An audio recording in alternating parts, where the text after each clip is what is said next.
এখন আমরা গাছে সার দেবো ইনশাল্লাহ। এবং সার দেওয়ার আগে যে ব্যবস্থাটা করতে হবে আপনাদেরকে, ভেরি ইম্পর্টেন্ট, এটা হচ্ছে গাছ, এবং গাছ থেকে কমপক্ষে 1 ফিট দূরত্বে স্কোয়ার ড্রেন করে নিছি আমি। দেখেন বা একটু দেখান তো ড্রেনটা, স্কোয়ার ড্রেন করে নিছি। এবং এরপরে এখানে আমরা টিএসপি, এমওপি, ইউরিয়া এবং এর সাথে হচ্ছে কিছু জিপসার আছে সাথে, এবং অবশ্যই এই 3টি সার একত্রে করে মিক্স করে, গাছের বয়স এখন 45 দিন, এবং প্রতি মাসে এভাবে ড্রেন করে গাছের গোড়াতে সার দিতে হবে। এবং প্রতি 2 সপ্তাহ পর পর 100 গ্রাম ইউরিয়া এবং 50 গ্রাম সালফার, যেটাকে থিওবিট বলি, এটা পানিতে গুলিয়ে সুন্দর করে গাছের গোড়াতে দিতে হবে। এবং প্রতি 2 সপ্তাহ পর পর স্প্রে করতে হবে। এবং কী স্প্রে করবেন সেটা আপনাদেরকে পরে বলতেছি। আমিও গাছে স্প্রে করবো এবং দেখাবো কীভাবে করতে হয়। আগে ফার্স্টে সারটা দেই। কত গ্রাম সার দেবো সেটা আনুমানিক একটি গাছের জন্য 1 থেকে 150 গ্রাম সার দেব। এই যে সারগুলো এভাবে আপনার যে রিং করছি, রিংয়ের ভিতরে এভাবে ছড়িয়ে আনুমানিক আমি এখানে 150 গ্রাম সার দিয়ে দিলাম। এবং এরপরে এখানে সারটা দেওয়ার পরে এখানে আমি দেবো জৈব সার ছিটে এভাবে, কারণ জৈব সারটা ভেরি ইম্পর্টেন্ট।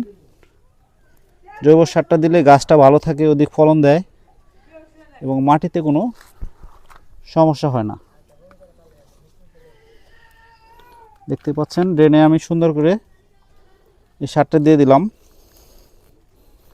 এরপরে এই জায়গাটা আমি ঢেকে দেব, কারণ ঢেকে দেওয়ার কারণ হইতেছে যদি বৃষ্টি হয় সেক্ষেত্রে এই সারটা ধুয়ে যেতে পারবে না এবং অ্যাকুরেটভাবে লেগে থাকবে।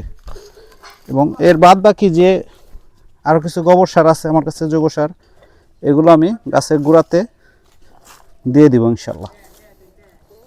এবং এরপরে আপনাদেরকে যে প্রধান জিনিসটা, যে সমস্যাটা, সেটা দেখাবো। আসেন বা একটু সামনে আসেন তো দেখাই। এই দেখেন গাছের পাতা, দেখেন কী হয়েছে,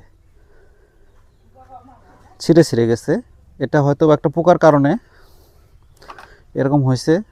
এবং অনেক সময় ছত্রাক সংক্রমণ হয় গাছে, এবং অনেক সময় দেখবেন যে পাতা লাল হয়ে যেতেছে। এই জন্য এখানে স্প্রে করতে হবে। স্প্রে করতে হলে আপনাকে ভার্টিমেক, এভারমেকটিন গ্রুপ স্প্রে করতে পারেন, সাথে ইমিডাক্লোপ্রিড, কনফিডর, বায়ার কোম্পানি সবচেয়ে ভালো, এটা করতে পারেন। বা আরও বাজারে অন্যান্য কীটনাশক আছে, স্প্রে আছে, আপনার কোনো রোগবালাই হবে না। তো আজকে আমি স্প্রে করার নিয়মটা আপনাদেরকে দেখাবো। সেটা হচ্ছে, এখানে আমি 1 লিটার পানি নিয়েছি,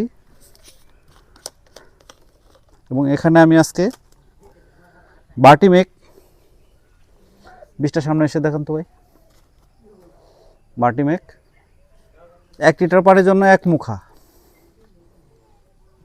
এখানে আমি এখন গুলাবো। পানিতে এভাবে দিয়ে দিবেন। দিয়ে দেওয়ার পরে এই যে এই আংটাটা লাগিয়ে দিবেন।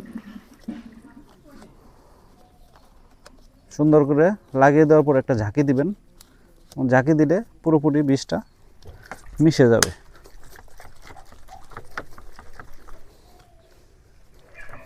এরপরে গাছে স্প্রে করে ইনশাল্লাহ এভাবে দিয়ে দিবেন। এবং স্প্রেটা কখন করবেন?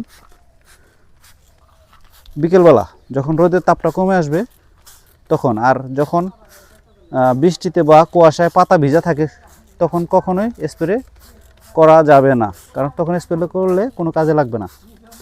এবং আবহাওয়ার তারতম্যটা দেখে স্প্রে করতে হবে গাছে। তো ভিউয়ার্স, এ পর্যন্ত ছিল ভিডিও। ইনশাল্লাহ এই পদ্ধতিতে যদি আপনারা লাউ চাষ করেন তো আল্লাহর রহমতে অধিক ফলন পাওয়া সম্ভব। সবাই ভালো থাকবেন। আসসালামু আলাইকুম রহমতুল্লাহ।